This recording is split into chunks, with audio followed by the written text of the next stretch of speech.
സീറ്റിൽ ഭക്ഷണം കിട്ടാത്ത എനർജി നഷ്ടപ്പെടുമ്പോൾ ഞാൻ നിന്റെ ഓർക്കും. വെറും വീട്ടിൽ ബാത്റൂം ഇരിക്കുമ്പോൾ ഞാൻ നിന്റെ ഓർക്കും. രണ്ടെണ്ണം അടിച്ചിട്ട് കിക്ക് കിട്ടാതാകുമ്പോൾ ഞാൻ നിന്റെ ഓർക്കും. തിയേറ്ററിൽ ഇന്റർവെൽ സമയത്തും ഞാൻ നിന്റെ ഓർക്കും. എൻ്റെ ഭാര്യയ്ക്കും നിനക്കും അല്ലാതെ ഈ ചുണ്ടിന് വേറെ അവകാശങ്ങളില്ല. ஆனா அங்க ஏற்கனவே ஒருத்தன் தன்னோட கால் தடத்தை பதிச்சுட்டான்னு அவங்க யாருக்குமே தெரியல.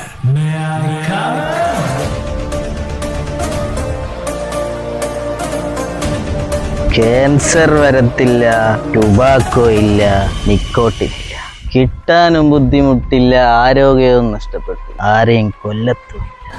തലക്കൂടി അതിലുറപ്പില്ല. എന്നാ വാ ഒന്ന് ട്രൈ ചെയ്ത് നോക്കാലോ.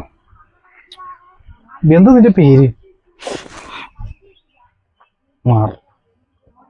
മാറ് കാണിച്ചെടുക്കണ്ടോ? അതിനെ മാറേന്ന് വിളിക്കും. അതിൽ എന്തൊക്കെയുള്ള? ഇതിൽ കുരുമുളക്, ഏലാതി, ഗ്രാമ്പൂ, പുതിന, മല്ലിയില. ഇതെന്താ പലചരക്കടേ? ഈ ചായപ്പൊടിന്റെ? ഇല്ല, അതില്ല. ചായ ഉണ്ടാക്കായിരുന്നു.